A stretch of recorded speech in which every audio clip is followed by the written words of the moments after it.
This question asks us to draw the structure given the IUPAC name. The first thing we do is identify the parent hydrocarbon. The syllable hex tells us there's going to be 6 carbons in the parent chain here. Typically, we just start drawing the 6 carbons in the chain, but we want to be careful because there's an alkyne in the molecule, and the alkyne has the linear geometry, and we need to be very careful to preserve the linear geometry of the alkyne.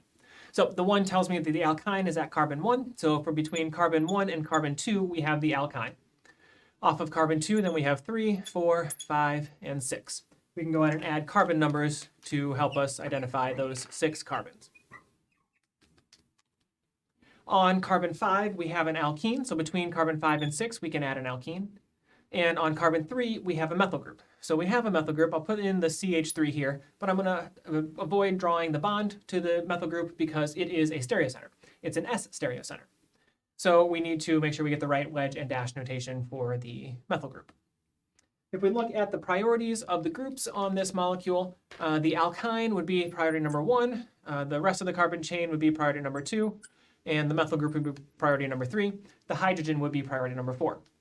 To predict the wedge dash notation, let's assume that the hydrogen is on a dash.